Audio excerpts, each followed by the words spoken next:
안녕하세요. 얼마 전 결혼해서 행복한 신혼을 보내고 있는 여자입니다. 저와 남편은 정말 이렇게 잘 맞는 사람이 있을 수 있나 싶을 정도로 대화도 잘 통하고 성향도 잘 맞는 천생연분이에요. 이런 남편과 결혼하기까지 참 많은 일들이 있었네요.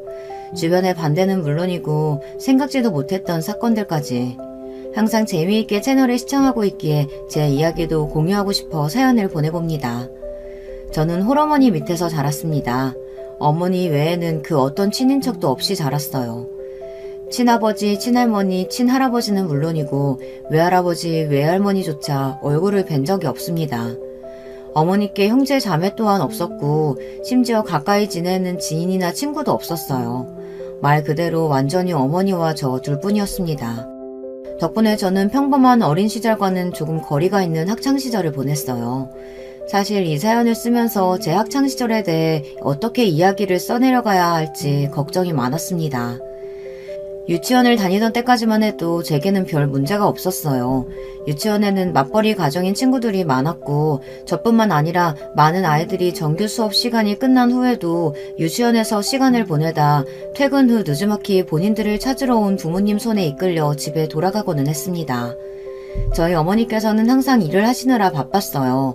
어머니께서는 미용 일을 하셨습니다. 자세히는 알 수 없었지만 항상 커다란 메이크업 박스 같은 것을 들고 이리저리 출장을 다니셨어요. 어느 날은 새벽에 나가기도 하셨고 어느 날은 늦은 오후까지 잠을 주무시다 밤늦게 일을 나가기도 하셨습니다. 그렇지 않아도 혼자서 생계를 책임져야 하니 일거리를 자주 받아오셨는데 출근과 퇴근 시간이 일정치 않으니 주말에도 집을 비우는 일이 많으셨어요. 어느 날은 밤 10시까지 저를 찾으러 오지 않으셔서 유치원 선생님이 저를 집 앞까지 데려다 주신 적도 있었어요. 집 앞까지 데려오기는 했는데 애는 열쇠가 없다 그러지 이웃집들도 다들 나 몰라라 벨을 눌러도 나오질 않지 어머니는 전화기에 불이 나게 전화를 해도 연락이 안 되지 저를 데리고 본인 집으로 가야 하나 고민하던 와중에 제 가방 주머니 속에 있던 열쇠를 발견해 겨우겨우 저를 집에 들여다 놓고 돌아가셨습니다. 어머니께서는 새벽이 다 된 시간에서야 돌아오셨고 집에 돌아와서는 저를 안고 엉엉 우셨습니다. 그날 어머니께서 무슨 일을 겪으셨는지 알 수는 없었지만 몹시 힘든 하루였던 것만은 분명했어요. 그날 이후로 선생님께서는 어머니께 사정이 어려우신 건 이해하겠지만 다시 한 번만 이런 일이 벌어지면 더 이상 유치원에서 저를 돌봐주기 어려울 거라고 말했습니다. 그날도 저를 가장 늦게 데리러 오신 어머니께서는 연신 고개를 숙이시며 정말 죄송하다며 사과를 하셨어요. 솔직히 말하자면 어린 시절에 저는 어머니께서 저를 별로 사랑하지 않으신다고 생각했습니다. 어머니께서는 언제나 저보다는 일이 먼저였고 제게 별 관심이 없어 보이셨어요. 어른이 된 지금에 와서야 여자 혼자의 몸으로 이리저리 부딪히며 아이를 키워내기가 녹록지 않았겠구나 어느 정도 이해가 되지만 그래도 어린 제게 어머니께서 상당히 무심하셨다는 점은 변하지 않습니다. 유치원을 졸업하고 저는 학교에 입학하게 되었습니다. 유치원 때까지만 해도 아이들이 뭘 모르니 한부모 가정이라는 이유로 저를 멀리한다든가 못되게 군다든가 하는 일들은 없었는데 학교에 입학하고 나니 몇몇 못된 아이들이 어떻게 알았는지 제게 아빠 없는 애라는 호칭을 붙였습니다. 야, 우리 엄마가 그러는데 너 아빠 없다며? 엄마가 아빠 없는 애랑은 말도 섞지 말랬어. 아빠가 없다니 그럼 쟤는 어떻게 태어난 거야? 밖에서 주워온 애 아니야? 처음에는 한두 명이서 놀리던 것이 시간이 지날수록 반 아이들 모두가 저를 놀리며 따돌리게 되었어요. 저와 친하게 지내던 친구들까지 분위기에 휩쓸려 저를 괴롭히기 시작했어요. 제 물건을 몰래 훔쳐가 숨겨놓는다든가 제 책상 위에 아빠 없는 애, 부모한테 버림받은 애라며 못된 말들을 잔뜩 낙서해 놓는다던가 짝을 지어 하는 활동에서 저만 쏙 빼고 자기들끼리 짝을 맺는다든가 그런 일들이 있었습니다. 그런 일들을 겪으며 어린 저는 자연스레 성격이 소심해질 수밖에 없었어요. 그렇지 않아도 그리 활발한 성격이 아니었는데 주변에 온통 저를 적대적으로 여기는 사람들밖에 없었으니 당연한 일이었죠. 괴롭힘이 날이 갈수록 심해지자 어린 저는 견디지 못하고 담임 선생님을 찾아갔습니다. 당시 선생님께서는 젊은 여자 선생님이었는데 부임한 지 얼마 되지 않아 열정이 가득한 사람이었던 걸로 기억해요. 그런 선생님께 반 아이들이 아빠 없는 애라고 언어폭력을 일삼았던 사실과 제 물건들을 몰래 가져가서 버려놓는다던가 제게 종이 뭉치 등 쓰레기를 던지는 등의 행동들을 한다. 저는 아무 잘못도 하지 않았는데 이런 괴롭힘을 당하니 너무 힘들다. 그간의 일들을 모두 털어놓자 선생님께서는 떨떠름한 반응을 보이셨습니다. 그래? 우리 반에서 그런 괴롭힘이 벌어지고 있는 줄은 몰랐네. 일단 알았으니까 반으로 돌아가렴. 저는 그때까지만 해도 순진하게 선생님이 모든 일들을 다 해결해 주실 거라고 굳게 믿고 있었어요. 앞으로 반 아이들과 다시 친해지고 행복한 학교 생활을 보낼 수 있을 것이라고요. 그러나 그것은 모두 제 착각이었습니다. 얼마 뒤 교실로 돌아오신 선생님께서는 반 아이들과 제가 모두 함께 있는 자리에서 방금 제가 말씀드렸던 이야기를 꺼내셨어요. 자, 혹시 우리 반에서 다른 친구를 괴롭히는 친구들이 있나요? 쌤이 이리 나와봐. 너를 괴롭힌 친구들을 모두 칠판 앞으로 불러줄 수 있겠니? 전혀 예상하지도 못했던 일에 가슴이 쿵쿵 뛰다 못해 터지는 것 같았습니다. 반 아이들 모두의 시선이 저에게 향했고 그 시선은 하나같이 짜증과 경멸이 섞인 시선이었어요. 제가 선뜻 앞으로 나서지 못하고 자리에 앉아있자 선생님께서는 연신 재촉을 하시며 저를 잡아 이끌어 칠판 앞에 세워놓으셨어요. 저를 괴롭히던 아이들은 어디 한번 불러내보라는 듯 당당한 눈빛으로 저를 바라보고 있었습니다. 지금 다시 떠올려도 숨도 제대로 쉬어지지 않을 만큼 끔찍한 기억이에요. 저는 결국 그동안 저를 괴롭혔던 그 어떤 아이도 불러낼 수 없었고 한참을 칠판 앞에 혼자 서 있다가 교실을 박차고 뛰어나가 버렸습니다. 그 뒤 담임 선생님께서는 저를 따로 불러 선생님에게 거짓말을 한 것이냐, 왜 선생님이 너를 도와주려고 했는데 그런 불손한 태도를 보였냐, 반 아이들에게 물어보니 그런 괴롭힘을 한 적이 없다는데 어떻게 된 거냐, 이렇게 꼬치꼬치 따지듯 캐물으셨고 저는 너무나 억울한 마음이었지만 선생님께 또다시 말씀을 드렸다 아까와 같은 상황이 벌어질까 그냥 입을 다물어 버렸습니다. 그 뒤로 선생님께 괴롭힘 사실을 말씀드리기 전보다 더 힘든 학교 생활이 이어졌어요. 기껏해야 10살배기였던 아이들이 어떻게 그렇게까지 악랄한 행동을 할 수가 있었는지. 여자아이들은 못생긴 제 얼굴을 예쁘게 꾸며주겠다며 제 얼굴에 색연필과 사인펜 등으로 틈만 나면 낙서를 했고 남자아이들은 체육시간마다 공을 제게 걷어차고는 했습니다. 괴롭힘의 수위는 날이 갈수록 높아졌고 매일매일 눈물로 얼룩진 학교 생활을 보냈어요. 그 모든 괴롭힘들의 이유가 단순히 제가 한부모 가정 아이라는 사실 하나 때문이었죠. 그저 짓궂은 아이 몇몇의 놀림으로 시작되었던 괴롭힘이 주변 어른들의 방치 아래에 그런 집단 따돌림까지 발전했던 거예요. 그 와중에도 저희 어머니께서는 항상 바쁜 나날을 보내셨습니다. 어머니께서는 학부모 참관일이나 운동회, 발표회, 그 어떤 날에도 학교를 찾지 않으셨습니다. 어릴 적부터 늘상 있었던 일이었기에 그닥 섭섭하지는 않았지만 저 또한 어머니에 대한 애정과 사랑이 거의 바닥이 나 있는 상태였어요. 어머니가 아니라 한 집에 살고 있는 법적인 보호자 정도로만 느껴졌어요. 제가 이러다 학교에서 친구들에게 맞아서 어디가 크게 잘못된다고 해도 어머니께서는 아무 관심이 없지 않을까 하는 생각까지 했으니까요. 솔직히 말하자면 그 당시에 제게 조금만 관심을 기울여줄 어른이 있었다면 제가 그렇게 지옥 같은 학창생활을 보내지는 않았을 거예요. 누가 봐도 저는 괴롭힘 당하는 아이였으니까요. 제 물건들은 언제나 새 것에서 헌 것으로 바뀌었고 제 몸에는 생채기가 가득했으며 저는 언제나 우울한 얼굴을 하고 있었어요. 등하교도 항상 혼자, 소풍이며 학교 행사는 전혀 기대하는 눈치가 아니었고 그 나이 또래 아이답지 않게 말도 없고 몹시 조용했어요. 당시 어머니께서 제게 학교 생활이 어떻냐 조금이라도 관심을 기울여줬다면, 힘든 일은 없냐, 든든한 어른의 모습을 제게 보여줬다면 어땠을까, 이런 원망 섞인 상상을 지금도 자주 하곤 합니다. 중학교에 입학한 후로는 더더욱 암담한 생활이 제 앞에 펼쳐졌거든요. 솔직히 그 당시의 이야기를 이 글에 적는 것이 참 많이 망설여집니다. 오랜 시간이 지났지만 제게는 아직도 큰 상처로 남아있는 이야기이고 그 아이들의 얼굴을 떠올리기만 해도 손이 덜덜 떨릴 정도로 트라우마가 큽니다. 혹여나 이 사연을 듣고 저를 알아보는 사람이 있을지 걱정이 되기도 하고요. 그렇지만 저는 지금껏 그 당시의 저를 돌아보고 이런 억울하고 고통스러운 마음을 보듬어준 적이 없었던 것 같아요. 떠올리는 것만으로도 몹시 힘들고 타인에게 제 치부를 드러내는 심정이라 사연을 쓰다 말다 스스로도 고민이 많았습니다. 그렇지만 이런 기회가 아니라면 앞으로 평생 그 누구에게도 얼굴을 마주하고 이야기를 털어놓을 수 없을 것 같아요. 익명으로 보내는 사연이기에 조금 더 용기를 낼 수 있는 것 같습니다. 어린 저는 중학교에 입학하기만 하면 이전과는 다른 생활이 시작될 거라고 생각했습니다. 저를 괴롭히던 아이들과는 모두 안녕이고 새로운 곳, 새로운 친구들과 새로운 시작을 할 수 있을 거라는 착각을 했습니다. 중학교에 입학하고 저는 크게 절망하게 되었어요. 오래전부터 저를 괴롭혀오던 아이들이 반에 하나둘 섞여 있었고 그 아이들이 소문을 내고 다닌 덕분에 저는 중학교에서도 친구 하나 제대로 사귀어보지 못한 채 따돌림의 대상이 되었습니다. 너무 억울하고 분한 마음이었어요. 도대체 내가 뭘 잘못했다고, 내가 그저 아빠 없는 애라서, 그 사실이 저 아이들에게 어떤 피해를 줬는데 내가 왜 이런 꼴을 당해야 하는 건가. 잠깐이나마 가졌던 희망이 산산조각 나자 더욱 큰 절망이 저를 찾아왔습니다. 중학교 시절 제가 당했던 괴롭힘을 여기에 전부 다 적을 수는 없을 것 같아요. 하나부터 10까지 정말 큰 상처로 남은 것들 뿐입니다.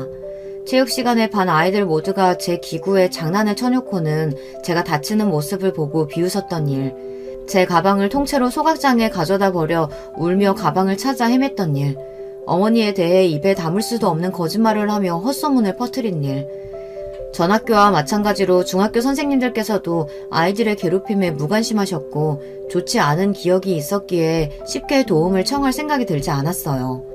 지금과 달리 인터넷도 발달하지 않았고 학교 폭력에 대한 인식이 그닥 심각하지 않았던 때라 교내의 신고 시스템 같은 것도 제대로 준비되어 있지 않았습니다. 당연히 어머니께서도 제게 무관심하시기는 마찬가지셨어요. 그쯤부터는 저 또한 어머니를 가족이라고 생각하지 않았기에 먼저 말을 거는 일이 없었습니다. 제게 어머니는 그저 같이 사는 아줌마 정도의 존재였어요. 어머니 덕분에 입고 먹고 자는 데에는 문제가 없었지만 그저 그뿐이었습니다. 당시에 저는 매일같이 죽고 싶다는 생각만 하며 살았거든요. 게다가 나이가 들수록 어머니가 원망스러운 마음이 커져만 갔습니다. 제가 학교 아이들에게 괴롭힘을 당하게 된 이유는 전부 어머니 탓이었으니까요. 제가 멀쩡히 아버지가 계시는 평범한 가정에서 태어나 자랐다면 이런 삶 따위는 살지 않아도 됐을 텐데 왜 어머니는 나를 낳아서 이런 환경에 방치하고 계신 걸까? 내가 어느 날 죽어버리면 안타까워하시기는 하실까? 저를 괴롭히는 아이들도 몹시 원망스러웠지만 그 누구보다도 원망스러웠던 것이 바로 어머니였던 것 같아요. 어머니께서는 항상 새벽에 나가 밤 늦게 돌아오셨고 매일 피곤해 보이셨어요. 그나마 주말에는 얼굴을 마주할 기회가 있었지만 저와 어머니의 식탁에는 언제나 정막만이 흘렀습니다. 이쯤까지 사연을 들으신 분들은 조금 답답한 마음이 들기도 하시겠죠. 그렇게 힘든 상황에 처해 있으면 왜 어머니께 그 사실을 말씀드리지 않았나 싶으실 거예요. 아무리 어머니가 제게 무관심해 보이고 바빠 보였다 하더라도 그래도 어머니인데 분명 제가 괴롭힘 당하는 사실을 아셨다면 도움을 주셨을 거라고요. 네, 저도 그렇게 생각했습니다. 그래서 중학교에 입학한 지 얼마 지나지 않아 어머니께 어렵사리 이야기를 꺼냈어요. 학교 아이들이 나를 괴롭힌다. 내 물건을 빼앗아가기도 하고 날 때리기도 하고 모두가 보는 앞에서 내게 굴욕을 주기도 하고 인격 모독적인 언행을 한다. 더 이상 버티기가 어렵고 학교 그만두고 싶다. 그렇게 눈물을 터뜨리며 간신히 쏟아낸 제 말에 돌아온 어머니의 대답은 단 한마디였습니다. 안 돼. 아무리 힘들어도 학교는 졸업해야지. 네가 뭘 잘못한 거 아냐? 애들이 이유도 없이 널 괴롭힐 리가 없잖아. 애들하고 잘 지내보려고 노력은 해봤어? 선생님한테 말씀은 드렸고? 그렇게 냉정한 말투로 저를 제대로 쳐다보시지도 않으시며 말씀하시던 어머니의 모습이 아직도 생생히 기억나요. 저는 그 말에 한마디 대답도 제대로 하지 못하고 그대로 몸을 일으켜 방 안으로 들어가 버렸습니다. 그래도 이 세상에서 유일하게 내 편이라고 생각했던 사람에게 배신당한 기분이었어요. 그동안 애써 어머니께서 바쁘셔서 그런 거겠지. 정말 나를 사랑하지 않는 건 아니겠지. 내가 이런 상황에 처해 있다는 걸 알면 누구보다도 화를 내시고 나를 위해 뭔가를 해주시겠지. 그렇게 막연하게 믿었던 마지막 희망의 끈이 단칼에 잘리는 기분이었습니다. 그렇게 밤새 방 안에서 숨죽여 울었어요. 그날 이후로 어머니께 제 학교 생활에 관련된 이야기는 물론 먼저 말을 꺼내지 않게 되었습니다. 어머니 또한 제게 다시 그 이야기에 대해 대묻지 않으셨어요. 이제 와서 돌이켜보면 어머니께서도 그 당시 타인을 돌봐주실 만한 상황이 아니었던 것 같아요. 어머니께서도 정신적으로 많이 지치시고 아픈 시기였거든요. 그렇지만 다시 생각해도 그런 모든 것들은 면죄부가 될 수 없다고 생각합니다. 어찌되었든 한 아이의 부모라면 제대로 해내야 할 역할이 있는 것이니까요. 아무리 본인이 힘들고 지치는 상황이었다고 한들 다 큰 성인과 어린아이가 겪는 세상은 다른 법이잖아요. 그렇게 저는 고통만 가득했던 중학교를 졸업했습니다. 정말 운이 좋았던 것은 그 당시에 어머니의 일 때문에 이사를 가게 되었다는 것입니다. 그것도 꽤 먼 지역으로요. 보통 아이들은 익숙한 곳을 떠나는 일을 싫어하겠지만 제게는 정말 너무나 다행인 소식이었어요. 저를 괴롭히던 사람들을 떠나 저를 모르는 완전히 새로운 곳에서 새 출발을 할 수 있게 되었으니까요. 새로 이사가게 된 집은 전에 살던 집보다 조금 더 좁고 열악한 환경이었지만 저는 아무 상관이 없었습니다. 그저 빨리 새로운 학교에 들어가 남들과 같은 학교 생활을 할 수 있기를 바랄 뿐이었죠. 그렇게 입학식 날이 되었고 당연하게도 어머니께서는 제 고등학교 입학식에 참석하지 않으셨습니다. 사실 초등학교, 중학교 입학식은 몰라도 고등학교쯤 되면 학교 행사에 참석하지 않으시는 부모님들이 많이 계시잖아요. 아이들이 다 컸다고 생각하니까요. 때문에 부모님이 입학식에 오시지 않은 아이는 저뿐만이 아니었고 저는 그런 사소한 점에서도 소속감을 느꼈어요. 사실 새로운 학교 생활이 마음처럼 쉽게 풀려가지는 않았습니다. 어린 시절부터 쭉 또래 아이들에게 괴롭힘을 받아왔었기에 타인에게 다가가는 일이 너무나 어렵게 느껴지더라고요. 그러지 않으려고 노력했지만 피해의식과 열등감으로 꽁꽁 뭉쳐있는 상태였고요. 그런 저에게 먼저 다가와줬던 친구가 있었습니다. 첫날 옆자리에 앉았던 단발머리의 여자아이였어요. 저는 그 아이에게 먼저 말을 걸까 말까 속으로 수십 번을 고민했지만 차마 먼저 말을 걸 수가 없었어요. 갑자기 말을 걸면 이상한 아이라고 생각하지 않을까, 내가 전에 다니던 학교에서 괴롭힘을 받았다는 사실을 눈치채지 않을까, 말도 안 되는 상상을 하면서요. 담임 선생님의 인사가 끝나고 쉬는 시간이 되었고 다른 친구들은 벌써 서로 인사를 나누고 가까운 사이가 된 것처럼 보였어요. 이렇게 또 새로운 곳에서도 친구 사귀는 것에 실패하고 혼자 지내게 되는 걸까 싶던 차에 그 아이가 제게 먼저 말을 걸어주었습니다. 안녕? 못 보던 얼굴인데 이사 왔어? 난 송화중학교 나왔어. 지극히 평범한 대화였지만 저는 그런 대화를 타인과 나눠보는 게 참 오랜만이었어요. 순간 당황스러운 마음에 어버버거리며 대답을 제대로 하지 못했고 친구는 그런 제 모습이 우스웠는지 까르르 웃음을 터뜨리더라고요. 그 모습에 긴장이 풀려 자연스레 제 소개를 할 수 있었어요. 저는 그날 이후 그 친구와 붙어 다니기 시작했습니다. 상상 속에서만 가질 수 있었던 단짝 친구가 생긴 거예요. 게다가 다른 반 친구들도 저를 아무런 편견 없이 대해주었고요. 그렇게 행복한 고등학교 생활을 보내게 되었고 어머니께서도 일터를 옮기신 후 생활이 조금 더 안정적이 되셨는지 조금씩 출퇴근 시간이 일정해졌어요. 전보다 훨씬 여유가 생기신 모습이었습니다. 이전에는 학교 생활을 비롯해 제게 아무런 관심이 없어 보이셨는데 식사 중에 요즘 학교는 어떠냐, 친구는 잘 사귀고 있냐 먼저 물음을 건네시기도 하고 저도 학교 생활이 즐거워지니 그런 어머니께 점점 마음의 문을 열게 되었어요. 그렇게 점점 대화가 늘어나게 되었고 어머니와 저는 몹시 살가운 사이는 아니더라도 어느 정도 일상적인 이야기는 주고받는 사이가 되었습니다. 그러던 어느 날 어머니께서 저를 앉혀놓으시고 지난 세월 동안 살아오신 이야기를 해주셨어요. 그리고 아주 충격적인 말씀을 하셨어요. 제가 어머니의 친딸이 아니라는 사실이었습니다. 저는 어머니가 아닌 어머니의 언니, 그러니까 제게는 이모 되는 사람의 딸이었어요. 그동안 자라오면서 아버지를 비롯한 모든 친인척들이 단 한 명도 없다는 사실이 이상하게 느껴졌었는데 다 사정이 있었더라고요. 어머니와 언니는 어렸을 적부터 몹시 우애가 좋은 자매였다고 합니다. 어머니의 부모님께서는 언제나 바쁘신 분들이었는데 외할아버지는 정치를 하셨고 외할머니는 그런 외할아버지를 내조하느라 항상 집안일보다는 바깥일을 우선으로 생각하셨다고 해요. 언니와는 나이 차이가 좀 있었기에 어머니는 언니를 엄마처럼 믿고 따르며 지냈다고 합니다. 그러던 어느 날 언니가 낯선 남자의 아이를 임신한 채로 돌아왔어요. 외할아버지께서는 몹시 노하셔서 도대체 정신머리가 있는 거냐 없는 거냐, 결혼도 안 한 처녀가 애를 배웠다는 게 말이 되냐, 더 말할 것도 없다, 당장 애 지워라 호통을 치셨고, 항상 부모님 말씀이면 내내 하며 따랐던 언니가 그날은 처음으로 아버지께 대들며 애 지울 생각 없다, 무조건 낳을 거다, 언성을 높였다고 합니다. 외할아버지께서는 애 낳을 생각이면 집 나가라, 너 같은 딸 없는 셈 치겠다, 언니의 뺨을 내리쳤고, 언니는 그 길로 정말 집을 나가버렸다고 해요. 언니가 없는 집은 너무나 쓸쓸하고 외로웠고, 어머니께서는 언니를 몹시 그리워하셨다고 합니다. 그렇게 시간이 흘러 1년여쯤 지났을 때 어머니께서는 충격적인 소식을 듣게 되었어요. 바로 언니가 자살했다는 소식이었어요. 알고 보니 언니를 임신시킨 남자가 언니가 아이를 가졌다고 하니 도망가 버렸고, 그동안 언니 혼자 일을 하며 아이를 낳고 키우고 있었던 것이었어요.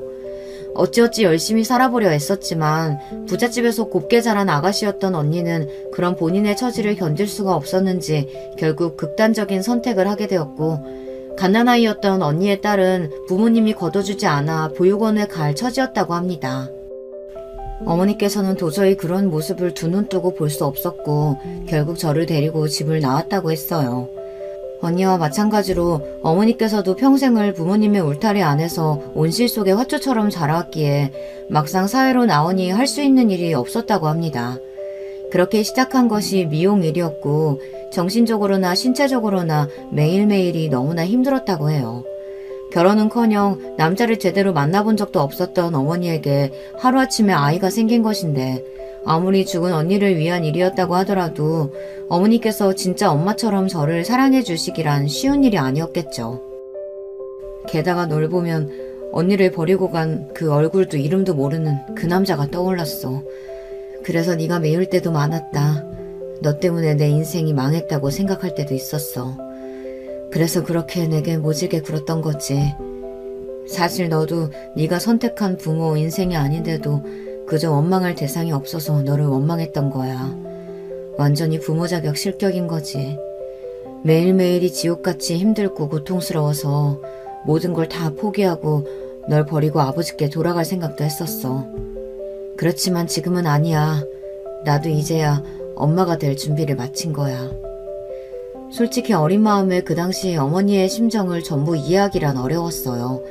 그래도 그 진솔한 대화 이후로 어머니와 저는 훨씬 더 가까운 사이가 되었습니다.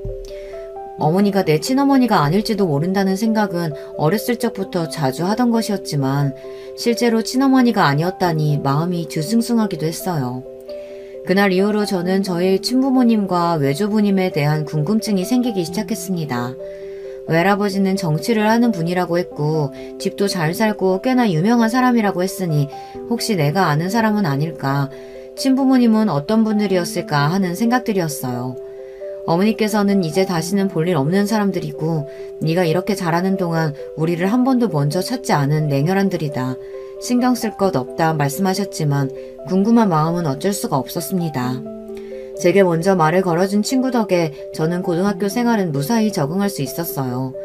중간중간 어려움도 있었지만 큰 문제 없이 순탄한 일상을 보낼 수 있었어요. 저는 그 과정에서 마음 착한 친구들과 어울리며 이전 학창시절에서 받았던 마음의 상처를 많이 치료할 수 있었습니다. 지금도 그 친구들과는 계속해서 연락하고 있고 언제나 고마운 마음이 커요. 그렇게 고등학교를 졸업한 후 저는 대학교에 들어가는 대신 어머니를 따라 미용 일을 하기 시작했습니다. 그 즈음부터 어머니는 그동안 모아놓으셨던 돈으로 작은 미용샵을 여셨고 저는 그곳에서 어머니에게 미용을 배우며 일했습니다. 배운 것들로 틈틈이 자격증도 따고 점점 미용에 진심이 되어갔어요. 처음에는 그저 어머니가 하시는 일이기에 별 생각 없이 시작했던 일이었는데 날이 갈수록 욕심이 생기게 되었어요. 결국 저는 어머니 가게에서 일하는 것을 그만두고 더 큰 가게에서 제대로 미용을 배워보고 싶다는 생각에 면접을 보러 다니기 시작했습니다. 다행히도 미리 따두었던 자격증들이 큰 역할을 해주었고 운 좋게 한 샵에 취직을 하게 되었습니다. 그곳에서 저는 지금의 남편을 만났어요. 별 볼 일 없는 조건의 여자였던 저와 달리 남편은 샵 여러 개를 운영하고 있는 소위 말하는 금수저였습니다. 처음 저는 남편을 그저 나와 사는 세계가 다른 사람이라고만 생각했어요. 제가 잘 보여야 할 사장님, 그 이상 그 이하도 아니었습니다. 전혀 이성적인 호감도 없었고 그건 제 남편도 마찬가지였어요. 남편은 처음엔 그저 제가 좀 신경 쓰이는 정도였다고 했습니다. 새로운 직원인데 어려운 형편에 열심히 사는 것 같았고 뭐든 나서서 하려고 하지만 덤벙덤벙대며 실수도 많이 하고 소심한 성격 덕에 직원들과 쉽게 어울리지도 못하는 모습이 이상하게 자꾸 신경이 쓰였다고 하더라고요.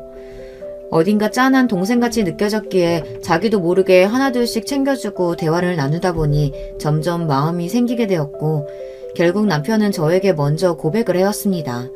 저는 부담스러운 마음에 남편의 고백을 거절했어요. 이제 미운틀이 바뀌었을 테니 일도 그만두고 새로운 직장을 구해야 하나 걱정을 하고 있었습니다. 하지만 제 걱정과는 달리 남편은 제게 본인의 마음을 강요하지도 고백을 거절당한 것도 기분 나빠하지도 않았어요. 이전과 별 다를 것 없이 제게 친절하게 대해주었습니다. 그런 과정에서 저는 남편에게 천천히 마음의 문을 열 수 있었던 것 같아요. 남편은 제가 가지고 있었던 마음의 상처들을 다 보듬어 주었어요. 그런 남편에게 저 또한 점점 빠져들게 되었습니다. 그렇게 정식으로 교제를 시작하게 되었고 남편 덕에 정말 행복했어요. 남편은 경제적으로도 부유했지만 마음도 풍요로운 사람이었습니다. 저와 남편은 연애하는 내내 한 번도 싸우지 않았어요. 신혼생활을 보내고 있는 지금까지도요. 남편 덕에 전 해본 적 없던 호강을 많이 했습니다. 됐다고 이런 선물 부담스럽다고 말했는데도 자꾸 비싼 옷이며 가방들을 사들고 왔고 항상 좋은 것만 먹여주고 좋은 곳에 데려가고 본인보다 저를 먼저 생각해주고 사람에게 받은 상처와 트라우마가 있어 제가 못난 모습을 보일 때도 언제나 넓은 마음으로 저를 다 이해해 주었어요. 말 그대로 백마탄 원장님 같은 사람이었습니다. 그런 저희에게 문제가 하나 있었다면 바로 시어머니였습니다. 남편은 젊은 나이에 샵을 여러 개 운영하고 있었는데요. 분명 능력 있는 사람이긴 했지만 처음부터 끝까지 남편 손으로 일궈낸 사업은 아니었어요. 시아버지께서는 다방면으로 크게 사업을 하는 분이셨고 처음부터 잘 사는 집안 아들인 줄 알고 있었지만 상상 이상으로 더 잘 사는 집안이었습니다. 외동아들이었던 남편에게 시부모님께서 거는 기대가 컸고 집안에서 정해진 여자와 결혼하기를 바라셨어요. 저와 만나는 사이며 결혼하고 싶다는 말씀을 처음 드렸을 때 정말 크게 싸웠다고 했습니다. 그 얘기를 전해 듣고 나니 저희 친어머니가 생각나기도 했어요. 잘 사는 집안 자식이라고 다 좋은 건 아니구나. 본인 인생을 본인이 결정하지 못하는 경우가 많겠구나 하고요. 솔직히 저는 시댁 식구들의 반대 앞에 당당해질 수가 없었습니다. 제가 남편에 비해 한참 모자란 사람인 것이 사실이니까요. 애초에 만남을 시작할 때부터 제 욕심이라고 생각했고 억지를 부려 남편 앞길을 가로막고 싶은 생각은 전혀 없었어요. 그러나 남편은 그런 제게 허튼 생각하지 말라며 나는 너하고 꼭 결혼할 거다. 부모님께서 아무리 반대하셔도 내 뜻을 굽힐 생각은 전혀 없다. 저를 안심시켰습니다. 시아버지께서는 그래도 지들이 좋다는데 그냥 허락하자 하셨지만 시어머니께서는 끝까지 저를 반대하셨어요. 그렇지만 더 이상 반대하시면 집안과 연락을 다 끊고 나가서 둘이 바닥부터 시작해서 살겠다 고집을 부렸던 남편 덕에 결국 시어머니께서도 저희의 결혼을 허락하시게 되었습니다. 마지못해 결혼은 허락하셨지만 여전히 저는 시어머니의 눈엣 가시였기에 저를 곱게 봐주시진 않았어요. 언제나 제게 못 배워먹은 애라며 저런 수준 떨어지는 애를 어떻게 집안 식구를 들이냐 면전에 대고 구박을 하셨습니다.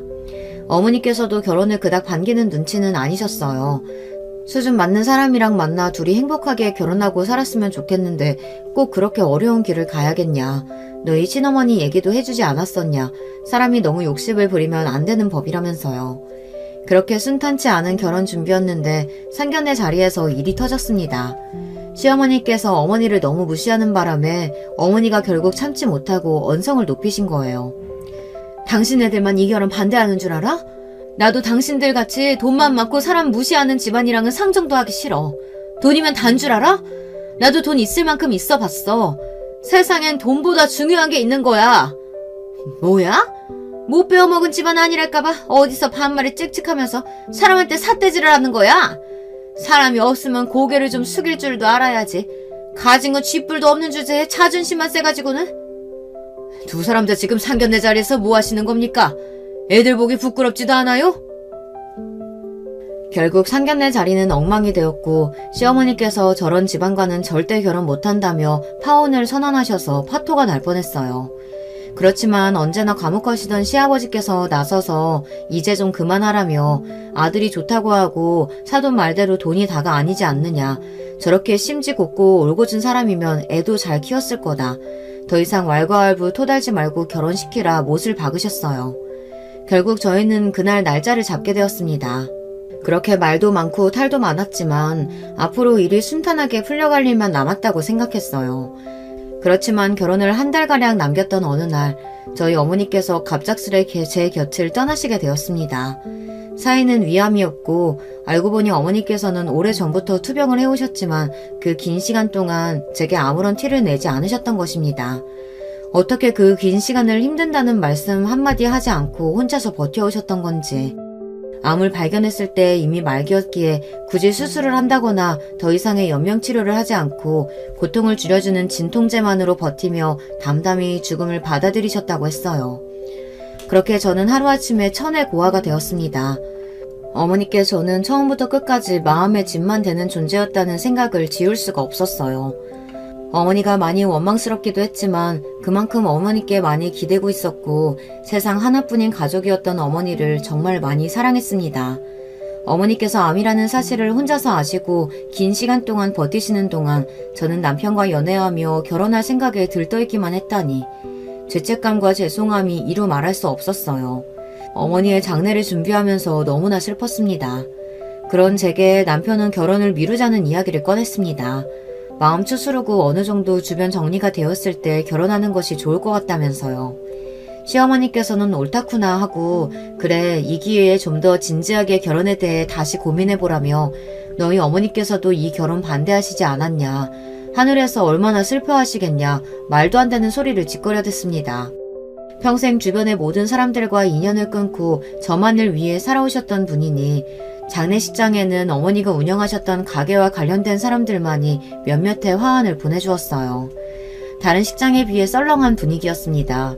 시어머니께서는 식장에 들어서면서부터 저 들으라는 듯이 세상에 이렇게 화환 없는 장례식장은 또 처음 본다면서 돈이 중요한 게 아니다 큰 소리로 따박따박 따지더니 돈 말고 주변에 사람도 없었던 모양이라고 개털 집안이 따로 없네 말씀하셨습니다. 순간 너무나 화가 났고 아무리 저를 싫어하신다고 하더라도 남의 장례식장에 오셔서까지 저런 말을 하실 수 있나 싶어 저도 모르게 언성을 높였습니다. 시어머니께서는 그런 제게 역시 개 잡종 집안 출신이었다면서 시엠이 될 사람이라고 생각하면 이렇게 건방지게 굴 수가 없다며 못 배워먹은 년 며느리로 들일 생각 추호도 없다. 이 결혼 무효다. 파혼이다. 소리를 지르셨습니다.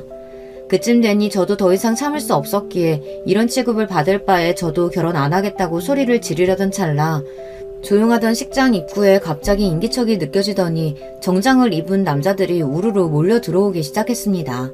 갑자기 일어난 일에 저와 시어머니, 남편 모두 어안이 벙벙한 채로 그 광경을 지켜보고 있었어요. 정장을 입은 남자들 사이로 딱 봐도 귀티가 철철 흐르는 할아버지 한 분이 제게 다가오시더라고요. 그러더니 제 손을 꼭 잡고 제 이름을 말씀하시며 그동안 고생 많았다 말씀하시는데 본능적으로 알 수 있었습니다. 이분이 제 외할아버지시구나 하고요. 어머니께서 돌아가셨다는 소식을 듣고 급하게 오느라 화환이고 뭐고 아무것도 준비를 못했다며 혼자서 장례 치르느라 얼마나 힘들었냐. 본인이 제 할아비라 말씀하시는데 옆에서 그 얘기를 듣고 계시던 시어머니 얼굴이 새파랗게 질려있더라고요. 분명 가족이라고는 엄마밖에 없다고 하지 않았냐. 할아버지라니 그게 무슨 말이냐 따지듯 제게 물어오시는데 외할아버지께서 그동안 인연이 닿질 않아 서로 모르고 지내고 있었다. 이제라도 소녀를 찾았으니 그동안 못해줬던 거 다 해주려고 한다 답하셨어요. 시어머니께서는 믿기시지 않는다는 표정으로 저와 할아버지를 번갈아 쳐다보시다가 급하게 장례식장을 빠져나가셨습니다. 남편 또한 너무나 놀랐지만 일단 나중에 다시 이야기하자며 시어머니를 따라 식장을 빠져나갔고 저와 할아버지는 자리에 앉아 그간의 이야기를 나누었어요. 외할아버지께서는 어머니가 돌아가시기 얼마 전 본인을 찾아왔다 말씀하셨어요. 그동안 왜 나와 언니 아이를 찾지 않았냐 물어오는 어머니께 뭐라 대답할 말이 없다고 하시더라고요. 어머니가 저를 데리고 집을 나간 후 외할아버지께서는 괘씸한 마음이 크셨다고 합니다. 딸이라고 둘 있는 거 정성 들여 키워놨더니 부모 마음도 모르고 차례대로 집을 나가기나 하고 먼저 다시 돌아와 제발 받아달라 사정하지 않으면 절대 받아줄 생각이 없었다고 해요. 본인의 처지를 비관해 극단적인 선택을 했던 제 친어머니처럼 어머니 또한 얼마 버티지 못하고 다시 꼬리를 내리고 집으로 돌아올 거라고 생각하셨다고 합니다. 그러나 1년, 2년 시간이 지나고 10년이라는 긴 세월이 지날 동안 어머니께서는 돌아오기는커녕 연락 한 통이 없었고 그쯤 되니 놓여왔던 마음은 많이 잊혀지고 어머니와 제가 걱정이 되셨다고 하더라고요. 그치만 그놈의 자존심이 뭐라고 먼저 연락할 생각은 들지 않았다. 그저 어디서 어떻게 살고 있는지 조사해보니 생전 몸쓰는 일이라고는 해본 적도 없던 애가 미용실에서 일을 하고 있다고 하더구나. 아이도 별 문제 없이 학교 다니고 있다고 하고 잘 살고 있는 것 같기에 그때는 그저 그 사실을 안 것만으로 만족했어. 그렇게 외할아버지께서는 또 긴 세월 동안 저와 어머니를 잊고 본인 인생에 집중하며 열심히 달려오셨다고 해요. 그렇게 본인이 목표하던 자리에 도달하고 인생을 되돌아보게 되었을 때 그제서야 딸들에게 너무나 매정했던 본인의 행동이 몹시 후회가 되셨다고 합니다. 그때 마침 어머니께서 외할아버지를 찾아오셨고 어머니께서는 본인이 위암 말기라며 곧 죽는다는 소식을 외할아버지께 전하셨어요. 어머니께서는 나 곧 죽는다. 언니 딸은 곧 결혼한다. 내가 죽고 나면 그 애 혼자 세상에 남겨질 것 같아 걱정되는 마음에 아버지 찾아온 거다. 난 솔직히 아직도 부모님이 많이 밉다. 그래도 언니 딸이 무슨 죄가 있냐. 아버지 하나뿐인 손녀니 나 죽고 나서 부디 잘 챙겨주시길 바란다. 그렇게 어렸던 애가 결혼한다고 잔뜩 들떠있는데 내가 보기엔 아직도 철부지나 다름없다. 아버지께서 나한테 조금이라도 미안한 마음이 있다면 나 죽고 나서 모르는 척 하지 말아달라는 말을 남기고 덤덤히 돌아가셨다고 합니다. 그렇게 얼마 지나지 않아 어머니께서는 정말 돌아가셨고 뒤늦게 그 소식을 접하신 외할아버지께서는 사람들을 이끌고 장례식장을 찾아오셨던 것이었습니다.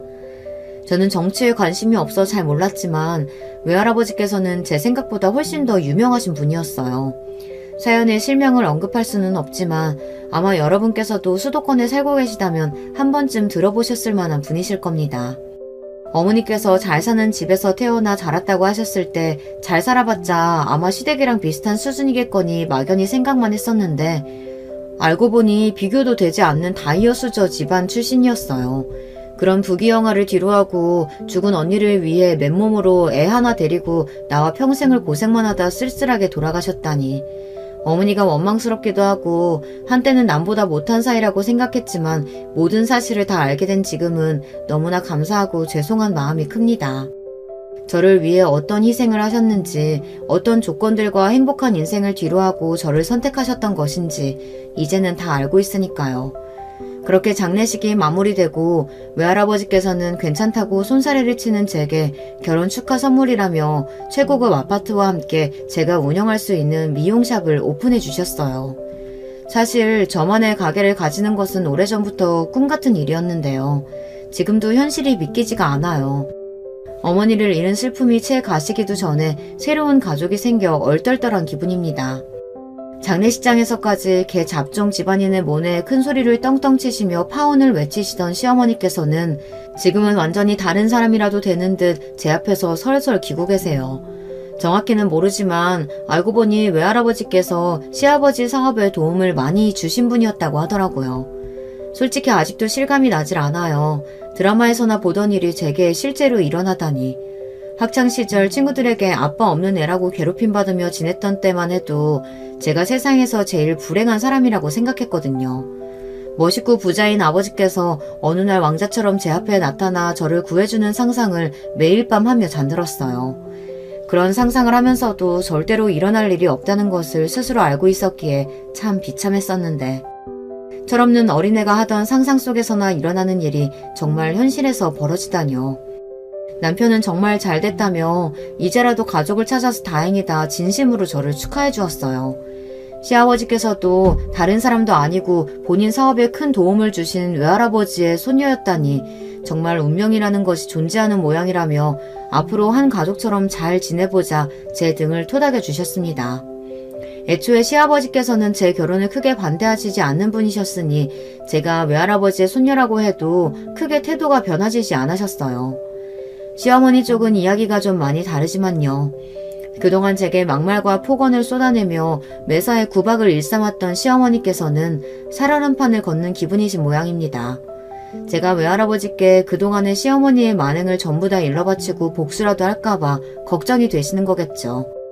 물론 그런 생각을 한 번도 해보지 않은 것은 아니었지만 굳이 실행에 옮길 생각은 없습니다. 이제 한 가족이 될 사이인데 굳이 두 사람 사이를 나쁘게 만들어서 저한테도 좋을 게 없잖아요. 다만 굳이 시어머니께 그런 짓을 하지 않을 거라고 말씀드려 안심시켜드릴 생각도 없습니다. 저도 당한 만큼 시어머님도 마음고생 좀 해보시라는 마음이 조금은 있어요. 그렇다고 제가 어머니께 갑질을 하거나 건방지게 군다든가 선을 넘는 괴롭힘을 하는 건 아니니까요. 비록 자의는 아니더라도 사이좋은 고부관계가 될 수 있다면 굳이 그 방법을 피해갈 이유는 없다는 생각입니다. 언제나 야 너 하시며 저를 하대하시던 어머님께서는 지금은 항상 웃는 낯으로 우리 아가 하시며 180도 변한 태도로 저를 대하십니다. 그 모습이 조금 가식적으로 느껴지고 불편하기도 했었지만 지금은 이런 상황을 즐기고 있어요. 물론 이 모든 것들이 저의 외할아버지가 아니었다면 일어나지 않은 일들이었기에 한편으로는 조금 씁쓸한 마음이 들기도 합니다. 시어머니께서는 여전히 저를 무시하고 계실 테고 저는 그런 무시를 참지 못해 결혼이고 뭐고 다 없고 남편과 헤어졌을지도 모르는 일이죠. 그럼 저는 남편도 잃고 어머니도 잃고 세상에 혼자가 되어 아주 쓸쓸한 인생을 살아갔을 테고요. 하지만 저는 지금의 행복이 어린 시절부터 갖은 고생을 해왔던 제 힘든 시간에 대한 보상이라고 생각해요. 어머니 그리고 친어머니 두 분이 제게 남겨주고 가신 유산과도 같은 것들이라고 느껴집니다. 그렇게 세상 잘난 척 하시던 시어머니께서 제 눈치를 살살 보시는 모습을 보면 속이 시원하기도 해요. 그동안 당해온 것이 있으니 이 정도 복수는 귀여운 수준으로 봐줄 수 있는 거 아닌가요? 남편도 그동안 시어머니께서 도가 지나쳤다며 상황이 이렇게 되어 오히려 본인은 마음이 편하다고 합니다. 둘 사이에 끼어서 눈치 볼 필요도 없고 겉으로나마 사이가 좋아졌으니 결과적으로는 잘 될 일 아니냐면서요. 무엇보다도 남편은 제가 가족을 찾게 되어서 너무나 기쁜 마음이라고 했어요. 남편은 언제나 저를 진심으로 위해주고 아껴주고 사랑해주는 사람이거든요. 앞으로 평생 저 또한 남편에게 그 마음에 보답하며 살고 싶습니다. 어찌되었든 지금은 몇십 년 만에 만난 조부모님과 제 평생의 반려자에게 집중하며 조금 편한 마음으로 지내고 싶어요. 그저 아무 생각 없이 남편과 행복한 신혼생활을 즐기고 싶은 마음이랄까요. 과거의 상처, 마음의 짐, 시어머니와의 갈등 이런 것들을 모두 다 제쳐두고서요. 앞으로의 일은 앞으로의 제가 알아서 잘 헤쳐나가리라 믿습니다. 지금까지 해왔던 것처럼 말이에요. 제가 생각해도 참 기가 막히고 믿기지 않는 이야기입니다. 요즘도 제가 꿈을 꾸고 있는 게 아닌가 문득문득 현실을 자각하고는 해요. 이렇게 멀쩡한 정신으로 사연까지 써내려가고 있으니 현실은 현실이겠죠. 아침에 일어나 남편과 굿모닝 인사를 하고 간단하게 밥을 차려 먹고 외할아버지께서 차려주신 제 샵에 출근해 원하던 미용 일을 마음껏 하고 행복한 시간을 보내다 저녁 시간이 되면 퇴근을 합니다. 왜 조부모님과 만나 어머니 그리고 친어머니에 대한 이야기를 하기도 하고 지난 세월 동안 나누지 못했던 대화를 나누며 즐거운 저녁 시간을 보내요. 시어머니께서는 제가 불편해할까봐 연락을 먼저 하지도 않으신다고 하는데 아무래도 저와 얼굴을 마주하기가 껄끄러우신 모양이에요. 제 쪽에서야 저랑 남편에게 참견도 하지 않으시고 매사에 우리 아가 하시며 듣기 좋은 말씀만 해주시니 불편할 것은 없는 일입니다. 남편 또한 이런 상황에 만족하고 있는 것처럼 보이고요. 마음 같아서는 시어머니께 당한 구박과 무시를 되갚아드리고 싶기는 했지만 굳이 똑같은 사람이 되고 싶지는 않습니다. 앞으로 평생을 얼굴을 마주보고 살아야 할 사람인데 긁어부스럼 만드는 기분이기도 하고요. 게다가 본인이 그렇게 무시하던 사람 눈치를 보며 지내고 계시는데 그렇게 자존심 세고 본인 집안에 대한 자부심이 하늘을 찌르던 분께서 그 사실만으로도 얼마나 속이 불편하시겠어요. 그렇게 생각하면 이미 충분한 복수를 하고 있는 것 같기도 합니다. 이야기를 어떻게 마무리해야 할지 모르겠어요. 앞서 여러 번 말했듯이 요즘 제가 정말 꿈속에서 살고 있는 것만 같아요. 물론 돌아가신 어머니와 친어머니를 생각하면 마음이 무거워지기는 하지만 하늘에 계신 두 분께서도 제가 두 분에 대한 죄책감으로 슬픈 인생을 살기를 원하시지는 않을 거라고 생각합니다. 저를 위해 인생을 바치신 두 분과 지금 제 곁에 있는 가족들을 위해서라도 고통으로 가득 찬 과거를 돌아보며 후회 많은 인생을 살기보다는 마음의 상처를 보듬고 앞으로 나아가는 인생을 살고 싶어요.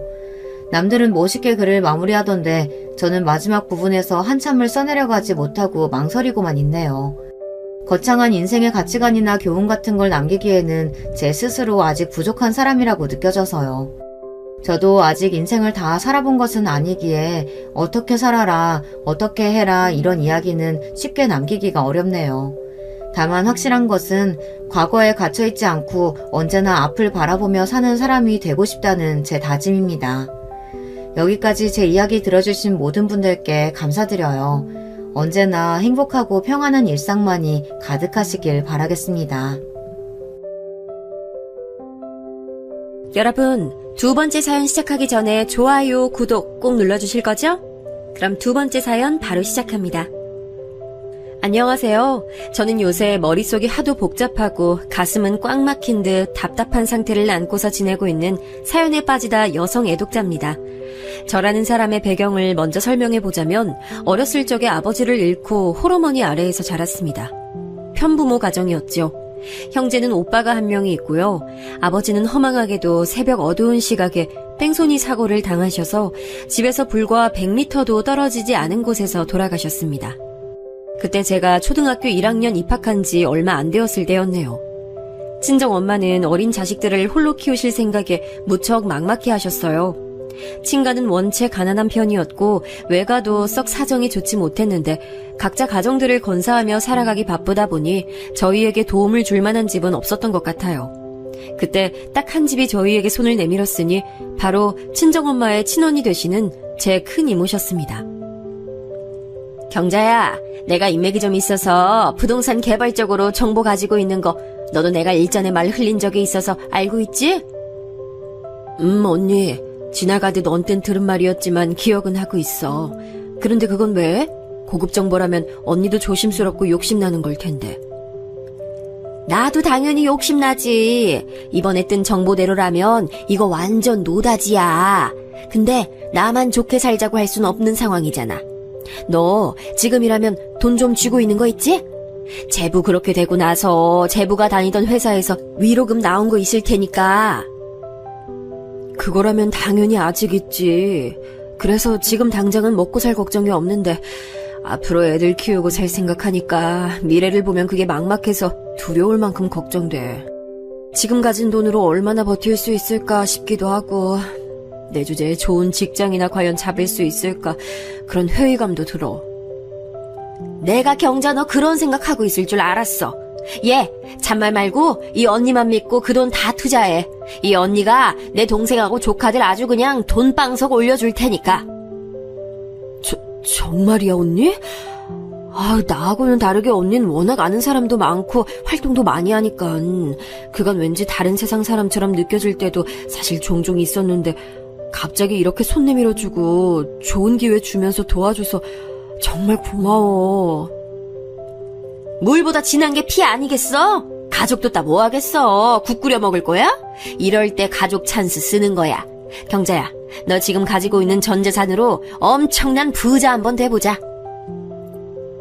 친정엄마는 의심의 여지 없이 수중에 돈을 탈탈 털어 큰이모에게 건네줬어요. 그리고 얼마 뒤 큰이모는 소식을 끊었습니다. 큰이모네 식구가 온데간데 없이 증발했어요. 있던 돈을 전부 다 큰이모에게 넘긴 것으로도 모자라서 친정엄마는 빚까지 생겨버렸어요. 큰이모가 그렇게 만들고는 도망가 버렸더라고요.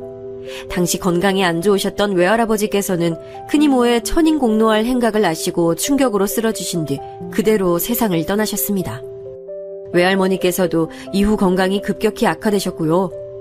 엄청난 1년의 과정을 겪으신 이후 친정엄마는 너무나도 괴로워하셨어요. 자식들만 아니라면 당장이라도 숨을 끊어버리고 싶다는 혼잣말을 하루에도 몇 번씩이나 하실 정도였죠. 저는 친정엄마가 정말로 그런 나쁜 선택을 내릴까봐 무서워서 착하고 말 잘 듣고 집안일 척척 해내는 딸이 되기 위해 애썼습니다. 그리고 이런 저와는 다르게 똑같은 상황을 겪고서 오히려 엇나갔던 인물이 바로 제 친정 오빠였어요. 엄마가 천하의 머저리처럼 굴지만 않았어도 우리 집 지금 이렇게 안 살았어. 아버지 돌아가시고 나서 받은 조의금, 위로금 그거 싹 다 날려버렸잖아. 큰 이모 탓하지 마. 그냥 엄마가 멍청한 거야. 멍청해서 당한 건데 그런 주제 누굴 탓해? 오빠, 엄마한테 말 너무 심하게 하는 거 아니야? 엄마라고 그러고 싶어서 그런 것도 아니잖아. 오빠도 알잖아. 근데 왜 말을 그렇게 하고 학교에서 사고만 치고 다녀? 오빠는 뭐가 잘나서 그러고 다니는데? 야, 착한 척 하지 마. 쓸데없이 착한 척만 하면서 천하의 머저리인 거. 난 너랑 엄마랑 둘이 엄청 닮았다고 생각하거든? 그러니까 너 앞으로 나한테 말 걸지 마라. 난 너 마음에 안 들어. 사춘기였던 저희 남매는 서로에게 감정의 날을 세웠고 저는 친정오빠의 비행이 꼴불견이라 생각했으므로 적반하장으로 나오는 그 태도가 불쾌해서 아예 절연을 한 수준으로 대화는커녕 눈도 안 마주치고 살기 시작했어요. 큰이모의 사기 행각 이후 생기를 잃어버린 채 간신히 하루하루 연명하며 오로지 자식들만 보며 사는 엄마가 너무 불쌍하게 느껴졌습니다.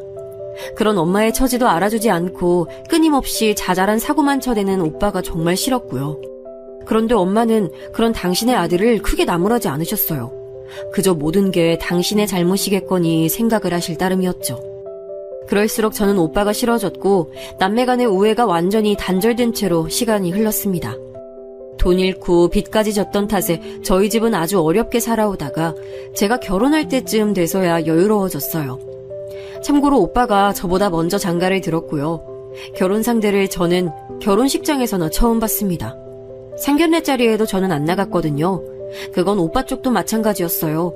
그 정도로 어찌 보면 유치하다 할 수 있을 만큼 저희 남매는 서로에게 벽을 치며 살아왔어요. 모든 것의 시작은 큰이모의 사기 행각에 있었기에 저는 결혼할 상대를 고를 때 성실하고 의문스러운 점이 없으며 금전적인 어려움이 없는 걸 기준으로 삼았죠. 그렇게 만나서 결혼하게 된 남편은 기업 연구직으로 종사를 하고 있었습니다. 감투에 비해 연봉이 아주 높진 않았지만 적어도 고용 불안에 시달릴 일은 없는 직무였고 해외 지사 연구소로 출장을 자주 나가기도 했습니다. 남편에겐 남동생이 한 명 있어요. 시동생은 훨씬 더 작은 중소기업에서 개발 쪽 일을 하고 있었고요. 남편이 직업적으로 훨씬 잘났지만 시동생은 결혼을 잘했어요. 제 동서되는 사람의 직업이 무려 의사였습니다. 동서가 시동생보다 연상이었고 저보다 나이도 많았어요. 하지만 제가 손윗사람이기 때문에 서로에게 존칭을 하는 것으로 처음에 정리를 했죠. 그럼 호칭은 그냥 동서라고 불러도 괜찮은 거 맞죠? 앞으로 잘 부탁해요, 동서. 저도 잘 부탁드릴게요, 형님. 제가 비록 나이는 더 많지만 형님이 결혼 선배고 또 이 집안에 먼저 들어오신 선배이기도 하니까요. 앞으로 제가 많이 배워야겠어요. 그래봤자 제가 꼴랑 1년 더 먼저 결혼한 것뿐인데 아무튼 말씀이나마 그렇게 해주셔서 감사해요. 내과 의사라고 하시길래 저는 지레 겁부터 먹고 긴장하고 있었지 뭐예요.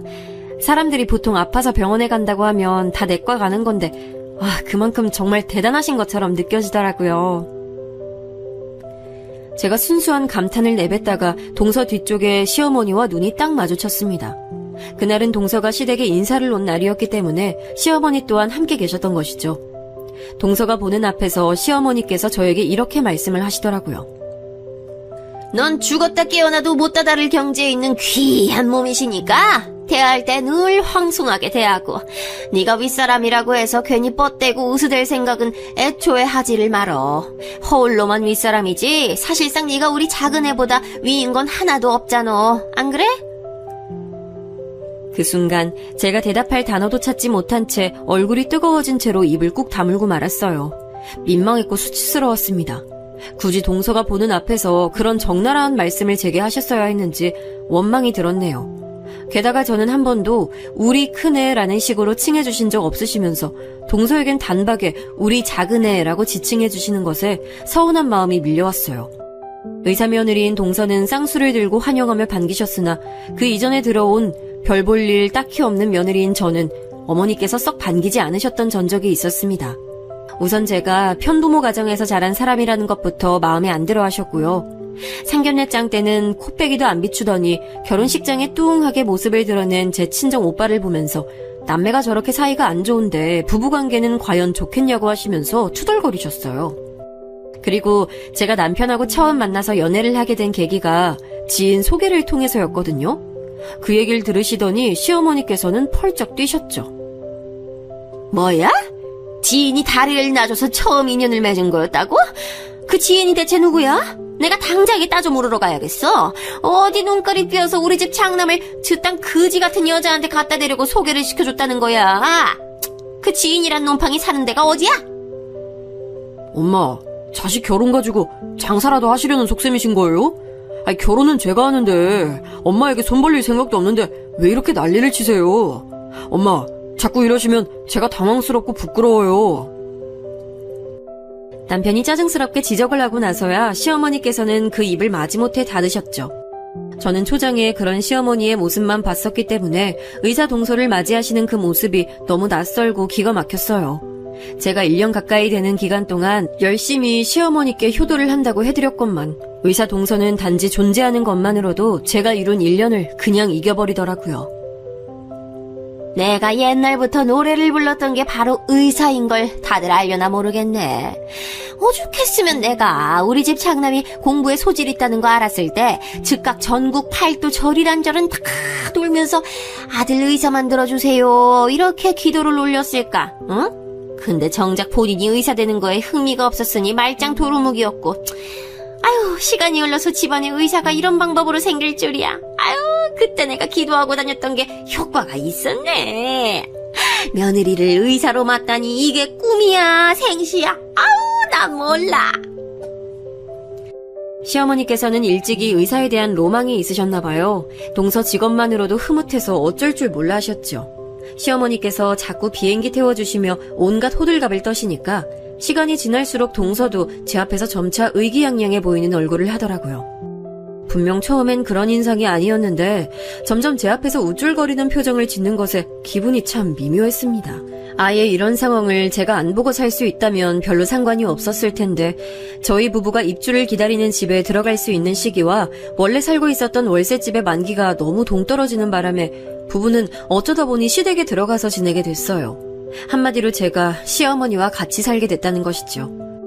의사 동서는 공사다망하지도 않는지 종종 시댁에 들르는 효심을 발휘했는데 그럴 때마다 다과상을 차려내는 건 제 몫이었습니다. 끼니 때에 맞춰서 오기라도 하면 제가 밥을 차리는 거였고요. 당연하다시피 뒷정리를 하는 것도 제 역할이었어요. 시어머니께서 의사 동서만 보면 입이 해벌쭉 하시니 제가 감히 그 앞에서 동서에게 이래라 저래라 시킬 수도 없었네요.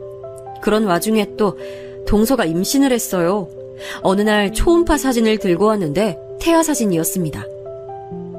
어머나, 세상에. 아유, 빠지는 구석 하나 없는 우리 작은 애가 임신마저도 시기적절하게 척척 해내는구나. 마침 집에 과일 맛있는 것들 사놨는데 잘 됐어. 과일 먹고 가. 아직 입덧은 안 하지? 어이, 거기 너 과일들 종류별로 깎아서 내와. 네 귀한 동서 먹을 거니까 예쁘게 잘 깎어. 알겠다고 대답하기에는 괜히 기분이 언짢았고 안 한다고 대답을 하는 건 말이 안 되는 상황이라 그냥 아무 대답도 않고 그저 묵묵하게 그날 과일이나 죽어라 깎았습니다. 동서는 빈말이나마 제가 할게요 라는 걸 안 하는 사람인 걸 이미 알고 있었기에 기대도 안 했고요. 그런데 잠시 후 동서가 저에게 넌지시 이런 말을 건네더라고요. 형님은요, 제가 볼 때마다 느끼는 건데 밥하고 빨래하고 과일 깎고 이런 가사일하고 참 어울리시는 분 같아요. 이미지하고 걸맞는다고나 할까요?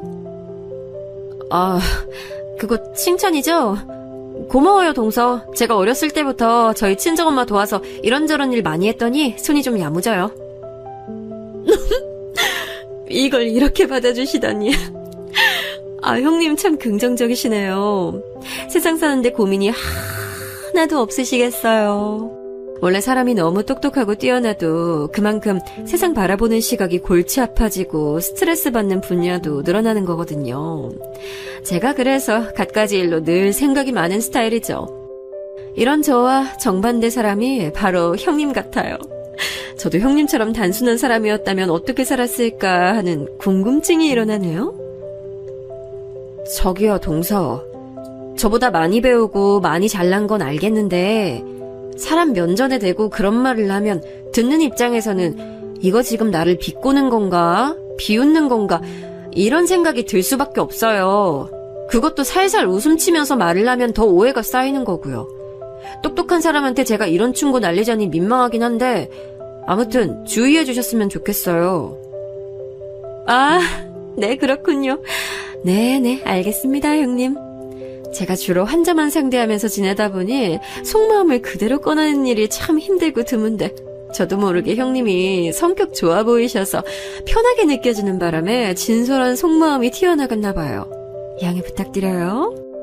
대신에 형님이 언제 살아생전에 의사 앞에서 이런저런 말도 다 해보겠어요.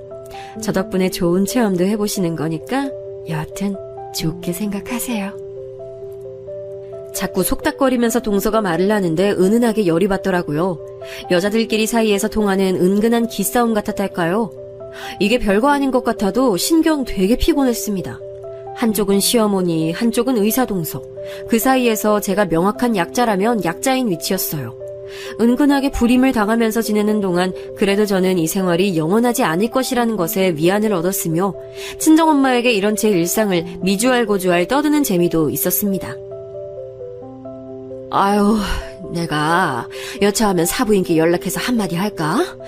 아유, 근데 네 성격상 그런 걸 절대 사절하니까 내가 몰래 나서지도 못하겠네.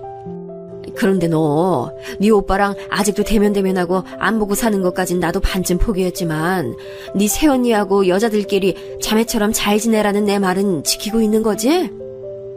그럼요, 엄마. 제가 오빠하고는 솔직히 아직도 어색해서 보기 싫은데요. 새언니는 나랑 성격 잘 맞는 것 같아서 카톡으로 연락은 종종 하고 있어요. 그러니까 자꾸 저랑 새언니가 친한 거 맞는지 걱정하시는 것 좀 그만해요. 이번에 장서방이 해외 출장 다녀오는 길에 장모님 선물 사겠다고 했으니까 그거나 좀 기대하시고. 그래? 장서방이 이번에 또 해외 나가는구나. 아휴, 내가 사위 하나는 잘 뒀네. 멋진 사위 들이게 한 건 딸이니까 우선 내가 딸을 잘 뒀다고 해야 하나. 우리 딸 최고! 친정엄마와 웃으면서 자주 통화를 했기에 제 일상에는 외로움이 치고 들어올 틈이 없었어요. 그리고 얼마 뒤 남편이 출국길에 오른 바로 그날이었습니다. 친정엄마로부터 전화가 왔길래 반가운 마음에 얼른 받아봤더니 전화를 건 사람은 다름 아닌 병원 관계자였어요. 환자의 휴대폰 통화 목록에서 가족을 찾아서 전화를 거신 거였죠. 머리론 이게 무슨 일인가 싶고 전혀 납득이 안 됐는데 몸은 어느새 저도 모르게 겉옷과 지갑을 챙기고 있었습니다. 정신없이 병원에 도착해서 듣게 된 친정엄마의 상태는 위중했어요. 외출한 상태에서 뇌졸중 증세로 쓰러지셨는데 하필이면 계단을 오르다가 그렇게 되신 바람에 부상을 크게 입으셨습니다. 충격받은 제가 휘청거리며 바닥에 주저앉을 뻔했는데 누가 절 잡아줬어요. 고개를 돌려 확인했더니 친정 오빠였습니다. 너무 오래전에 그리고 너무 오랜 세월 사이가 틀어진 남매였으나 이런 상황에서 마주하니까 의지되면서 눈물이 나더군요. 오빤 저를 다독여주곤 자기가 수술 동의서에 보호자 자격으로 전부 사인을 마쳤대요. 그러는 동안 새언니가 제 손을 꼭 잡아줬고요. 만약 저 혼자였으면 무서웠을 텐데 곧장 친정오빠가 새언니와 와준 것이 다행이었습니다. 기나긴 수술 시간 동안 초조하게 기다리던 저는 휴대폰에 들어온 알림을 확인했어요. 시어머니께서 문자를 보내셨더라고요. 말도 없이 나가선 전화도 안 받고 뭐 하는 짓이냐고 잔소리를 해놓으셨길래 제가 전화를 걸어서 설명드렸습니다. 네, 어머님. 다름 아니라 저희 친정엄마가 갑자기 쓰러지시는 바람에 병원이에요. 수술실 앞에서 수술 끝나는 거 기다리는 중이에요. 경황이 없어서 어머님께 따로 연락드릴 생각조차 못했어요. 뭐야? 사부인이 수술을 받아? 아유, 그거 아주 큰일이네. 난 또 네가 왜 이렇게 연락이 안 되나 했는데 그런 일이 있었다니. 지금 많이 걱정되는 상황이라서요. 어머님께서도 부디 저희 친정엄마 무사히 수술 잘 받으실 수 있도록 기도 좀 해주세요. 그래, 알았다. 설마 별 큰일이야 있겠어? 너무 걱정하지 마. 걱정 그렇게 하면 될 일도 안 되는 게 세상 이치야. 우리 큰아들이 마침 오늘 멀리 외국 나가서 다행이네. 안 그랬다면 장모 걱정에 우리 큰아들이 고생 좀 했을 거니까 말이야. 별로 상황에 적절하게 하신 발언은 아닌 것 같아서 제가 조용히 눈살만 찌푸렸을 뿐 대답은 안 했습니다. 그 뒤로 그저 인사만 남기고 통화 종료했고요. 시어머니와 통화를 마치고 나서 수심에 잠긴 친정오빠와 새언니의 얼굴을 보고 있는데 그 순간 왜 그렇게 가족처럼 보였는지 모릅니다. 제가 현재 함께 살고 있는 가족은 시어머니였건만 접점을 최소한으로 줄이고 지내온 오빠 부부가 확실한 제 편처럼 느껴져서 기분이 이상했네요. 그리고 몇 시간 더 흐른 뒤 드디어 수술방 문이 열렸습니다. 장기 출혈이 너무 심해서 다 처치하지 못하고 우선에 최선만 다해놓은 상황이라는 말을 들었고 엄마는 중환자실로 옮겨졌습니다. 바람과는 달리 너무나도 힘들게 상황이 흘러갔고 마음속으론 정말 돌아가시면 어떡하지라는 걱정뿐이었어요. 하루에도 12번씩 제 심장이 쿵 떨어졌다 올라가길 반복했네요. 그렇게 이틀이 지나고 차도가 조금이나마 있다는 의료진의 말, 그건 정말 제게 한 줄기 희망이었어요.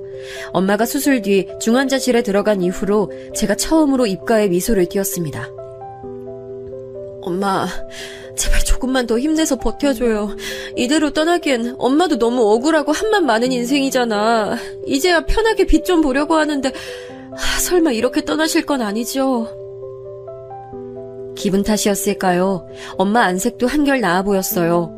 저는 희망의 불씨를 가슴에 품은 채로 엄마의 기적적인 회복을 기도했습니다. 그러나 하늘도 무심하시지. 엄마는 제 간절한 바람에도 불구하고 숨을 거두셨습니다. 차도가 보인다는 말을 들은 지 불과 24시간도 지나지 않아 벌어진 일이었습니다. 저는 아무래도 마음의 준비가 안 돼 있었나 봐요. 친정엄마의 임종을 확인하자마자 눈앞이 노을해져서 혼절까지 하고 말았어요. 피로와 스트레스가 잔뜩 누적되어 있었던 탓인지 몇 시간씩이나 정신을 차리지 못했다가 간신히 깨어났고 옆에는 새언니가 있었습니다. 괜찮냐고 물어보기엔 아닌 상황인 거 아는데 이 말밖엔 물을 말이 없네. 좀 괜찮아요? 장례 준비는 절차대로 다 하고 있어요. 몸 추스르는 대로 장례식장 내려가면 되는데 제 바람으로는 그냥 더 누워있어도 좋을 것 같아요. 아니에요. 제가 어떻게 더 누워있겠어요. 우리 엄마 차가운 영안실에 누워있다가 뜨거운 불길 속으로 들어갔다가 작은 함에 담겨서 영영 좁은 공간에 앉히던 일만 남았는데 자식으로서 제가 어떻게 누워있어요. 저 좀 부축해주세요. 우리 엄마 영정 앞으로. 제가 지금 바로 가야겠어요.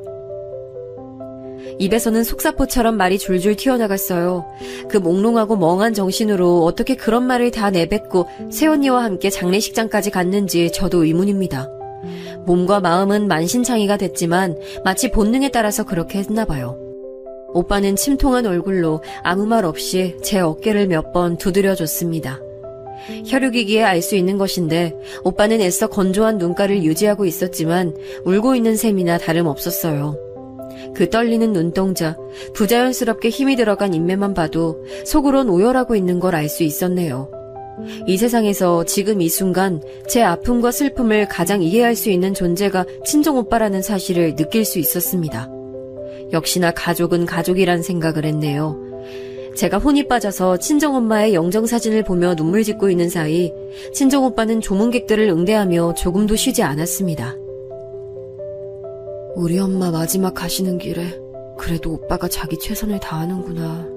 오빠도 우리 엄마 자식이라는 걸 어쩌면 내가 의도적으로 지난날 동안 간과하고 살았을지도 모르겠네. 오빠가 저로 하여금 그런 생각이 들게 하는가 하면 반대의 생각이 들게 만드는 존재도 있었어요. 저는 조문 온 시동생을 보면서 멍하게 입을 뗐습니다. 혹시 어머님 같이 안 오셨어요? 그리고 동서는요?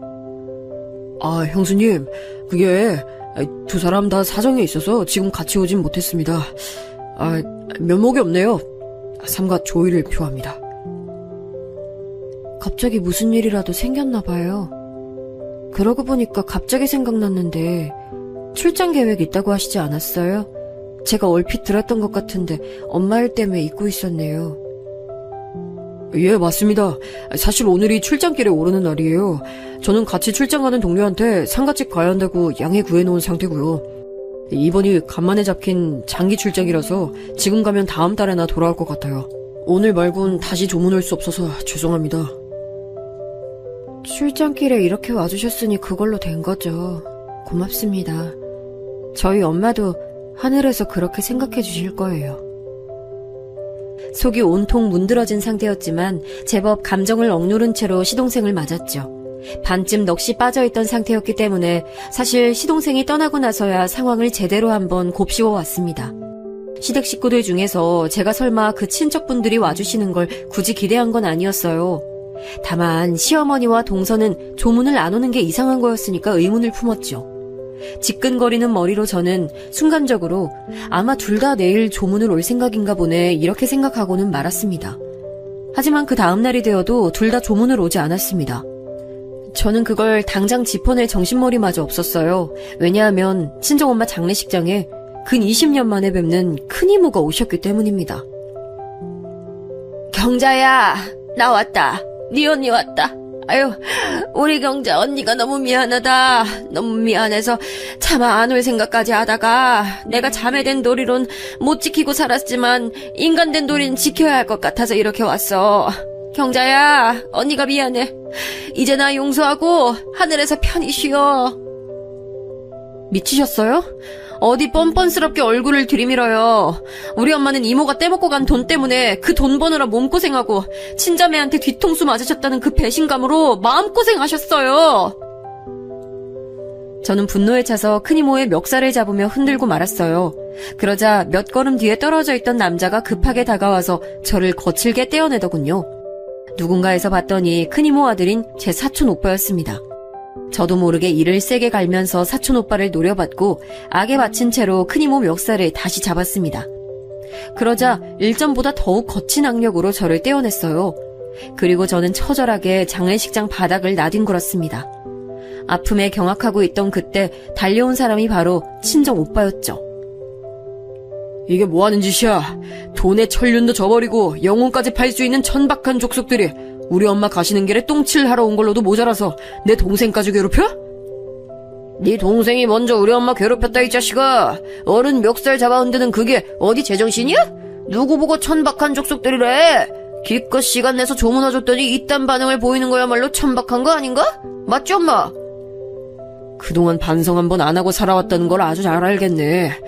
수치도 모르고 설치는구나. 우리 엄마 장례식에서 내 눈앞에서 내 동생을 그렇게 대하고도 무사할 거라고 생각했다면 오산이야. 여보, 경찰 불렀지?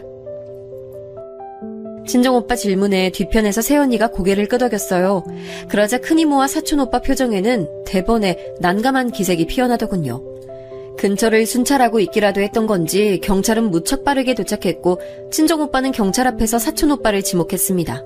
조문객들이 대체 이게 무슨 소란인가 싶어서 어안이 벙벙한 게 보였지만 저는 그 경황 없는 와중에도 어쨌거나 큰이모에게 이런 식으로나마 갚아주게 돼서 속이 시원하다는 감상이었습니다. 혹시 친정엄마가 하늘에서 이런 상황을 유도해 주신 게 아닐까 하는 생각마저 들면서 여러모로 갖가지 감정들이 휘몰아쳤네요. 이런 사건에 갑자기 끼어드는 바람에 제가 친정엄마의 발인 때까지 차마 신경을 기울일 수가 없었던 거예요. 시댁 쪽엔 말이죠. 잠깐만, 그러고 보니 어머님하고 동서는 끝내 오지 않았네.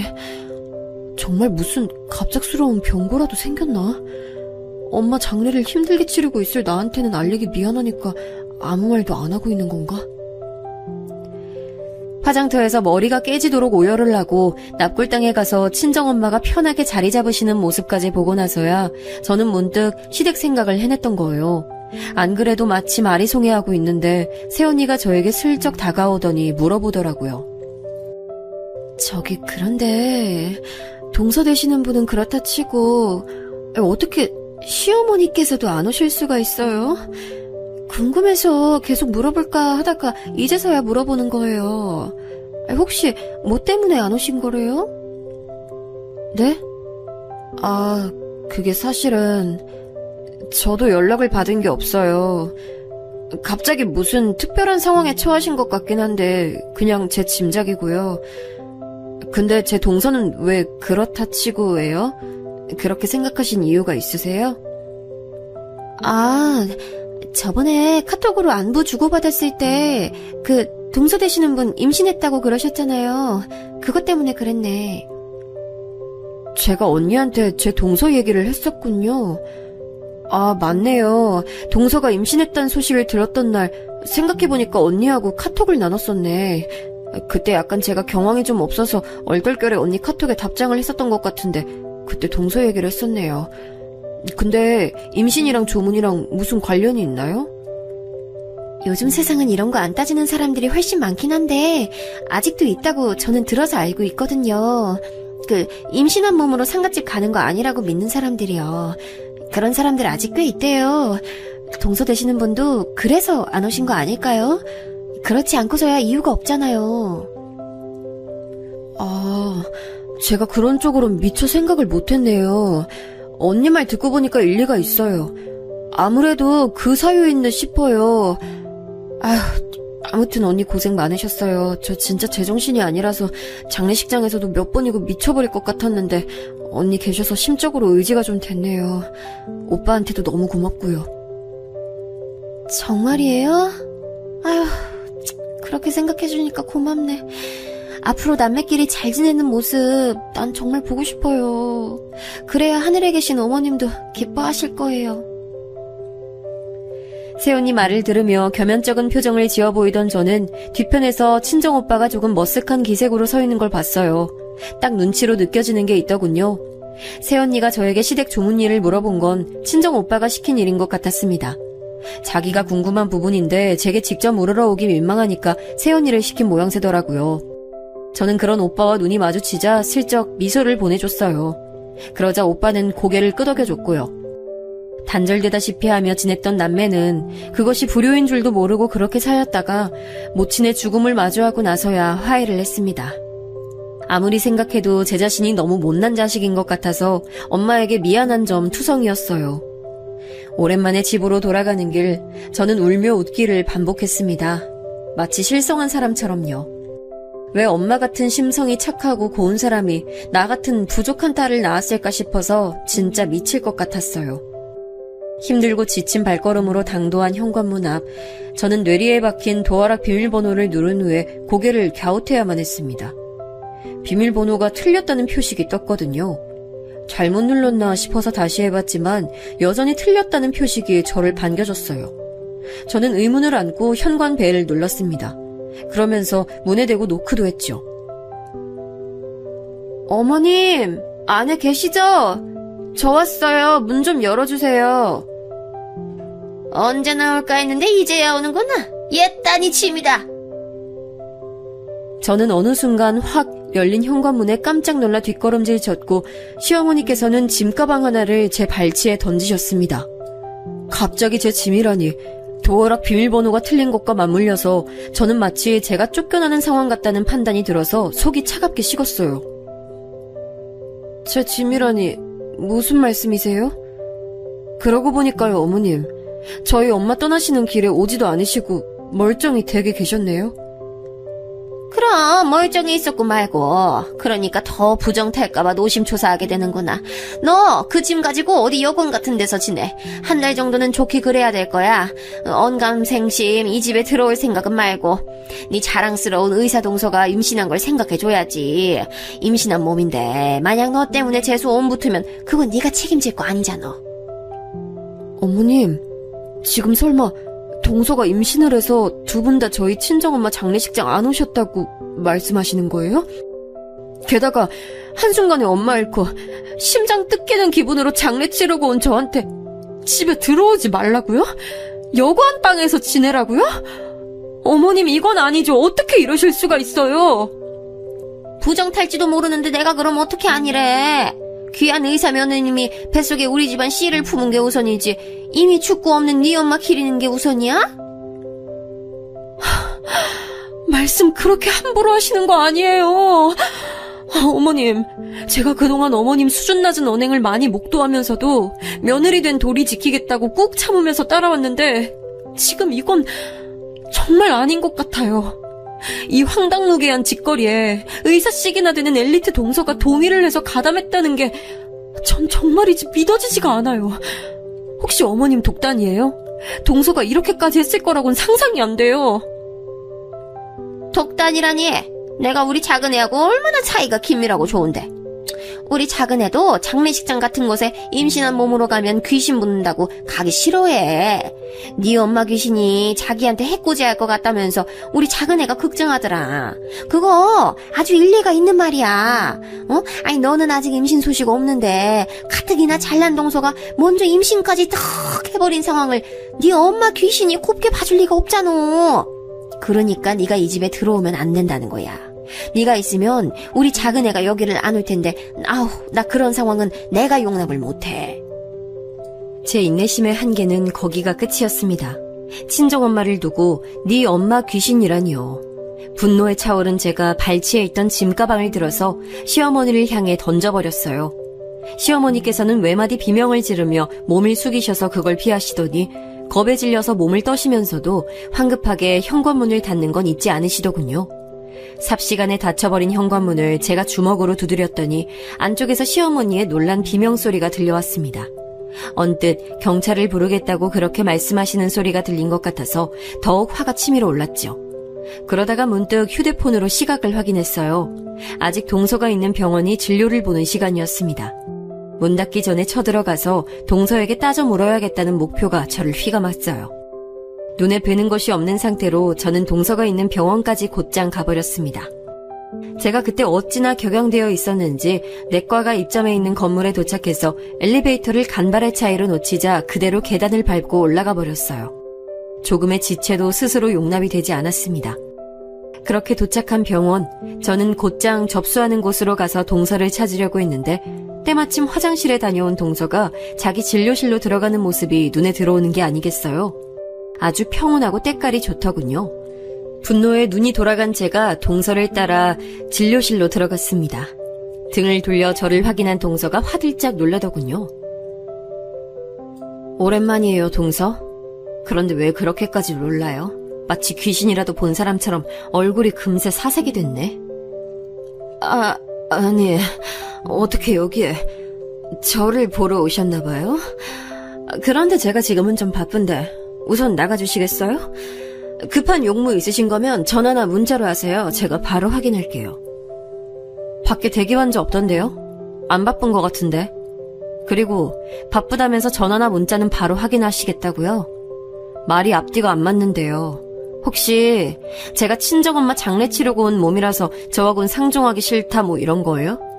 의사씩이나 되시는 분이 고작 그런 미신 하나 때문에 저희 친정엄마 장례식에 코빼기도 안 비추실 줄은 몰랐습니다. 정말 서운하네요. 어머님한테 뭐 얘기 듣고 오신 거구나. 그럼 저도 그냥 안 숨길게요. 네, 장례 치르고 온 사람하고 상종하고 싶지 않아요. 부정 타는 것 같아서 그냥 싫어요. 형님에게나 본인 친정엄마지. 나한텐 피 한 방울 안 섞인 모르는 아줌마인데 내가 굳이 장례식장에 가야 했을까요? 전 그렇게 생각 안 하는데요. 뭐라고? 모르는 아줌마? 지금 말 다 했어요? 제 입장에선 틀린 말도 아니죠. 그리고요, 형님. 남의 일터에 불쑥 들이닥쳐서 이러시는 거 엄연히 영업방해예요. 얼른 나가주세요. 기가 막혀서 미치겠네. 이보세요. 환자 상대하는 의사가 말을 그따위로 막 해도 되는 거야? 이 병원 대체 뭐야? 무슨 의사가 이래? 동서의 신랄한 표정과 곁들인 망언에 제가 그만 눈이 돌아가 버렸어요. 친정엄마는 당신의 자식들에게 마지막 인사도 따로 못 건네시고 허망하게 고통 속에서 눈을 감으셨는데 그 죽음이 희화화되는 것처럼 느껴져서 도저히 견딜 수 없었습니다. 저는 손에 잡히는 것들을 그냥 되는 대로 다 집어 던졌어요. 필기구, 서류 이런 것들이요. 놀란 동서가 비명을 지르며 문 쪽으로 급히 달려가다가 한 번 넘어졌고 허둥지둥하며 일어나더니 진료실 문을 열고 나가버렸어요. 저는 바닥에 떨어진 서류를 발로 짓밟으며 저도 모르게 눈물을 흘리고 있었습니다. 이 모든 상황이 그냥 벅찼고 힘들었고 친정엄마가 보고 싶을 따름이었어요. 접수처에 있던 분들이 저를 말리러 왔는데 저는 스스로 진정하고 제 발로 걸어 나갔습니다. 나와보니 동서는 접수처 구석의 벽에 붙어서 공포에 질린 눈을 하고 있더라고요. 그 꼬라지를 보는데 그저 피식 웃음이 나왔습니다. 저는 터덜터덜 건물 밖으로 나와서 정처 없이 걷다가 새언니에게서 온 문자를 보고 길가에 주저앉아 버렸어요. 힘든 일 겪은 사람들끼리 의지하면서 앞으로 잘 지내자고 그렇게 왔더라고요. 홀린 듯 새언니에게 전화를 걸었습니다. 언니, 정말 죄송한데 제가 지금 갈 곳이 마땅치 않은 것 같거든요. 제가 그쪽으로 가도 될까요? 제가 혹시 거기서 잠깐 지내도 괜찮을지 오빠한테 물어봐 주시겠어요?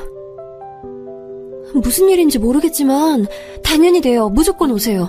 오빠한테 왜 물어봐요. 당연히 된다고 할 것을. 지금 어디예요? 이동하기 어려운 상황이면 위치 알려줘요. 내가 데리러 나갈게. 그 망설임 없는 대답을 듣고 펑펑 울었네요. 무슨 정신으로 친정오빠와 새언니 집까지 제가 갔는지도 모르겠어요. 새언니는 저를 따스하게 반겨줬고 저 때문에 일찍 퇴근했다는 친정오빠는 어떻게 된 상황인지부터 물어왔어요.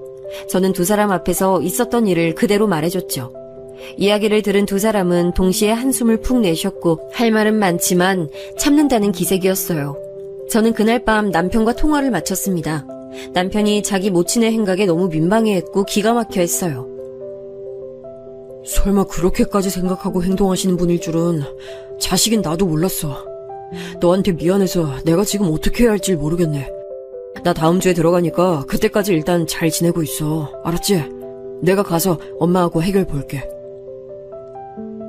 남편이 확실하게 제 편에서 지지를 보내주는 것에 제 마음이 풀렸습니다.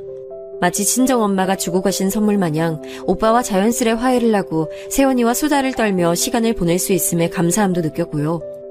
그렇게 제가 조금씩 진정을 하며 차분하게 스스로를 가라앉히고 있던 때였어요. 너무 놀라운 일이 발생했는데 그건 바로 동서의 유산이었어요. 갑작스러운 유산 소식을 듣고 제 심장이 철렁 내려앉았습니다.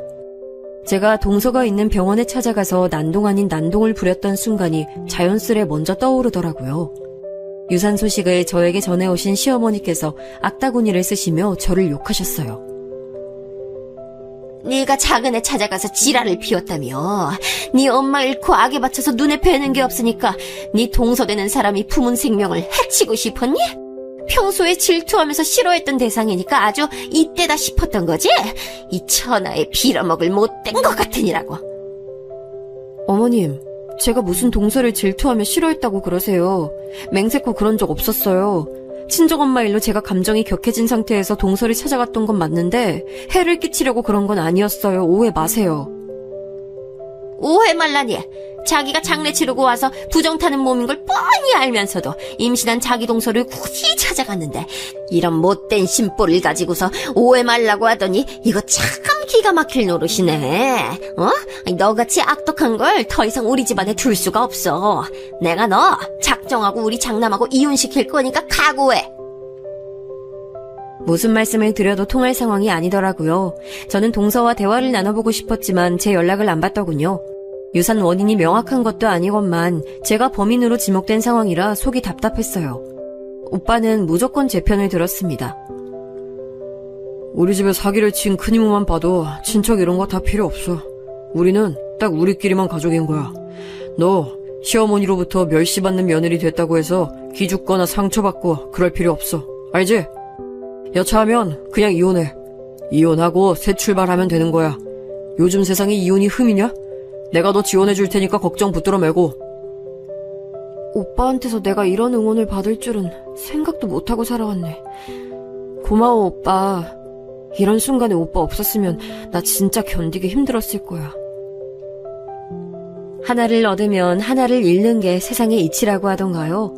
사랑하는 친정엄마를 떠나보내고 멀리하며 살았던 친정오빠를 가까이 얻게 됐으며 남편과의 관계는 여전히 크게 문제가 없지만 동서 유산으로 인해 제 처지가 몹시도 곤란해진 상황이에요. 시어머니 동서와의 관계는 사실상 이미 파탄이 난 것이고요. 현재 남편이 귀국길에 올라 있는데 과연 이 상황이 어떻게 마무리될까 싶어 아주 머리가 아픕니다. 대체 어떤 결과를 내려고 상황이 이토록 꼬이게 된 것일까요? 만약 여러분이 제 입장이라면 어떻게 행동하시겠어요?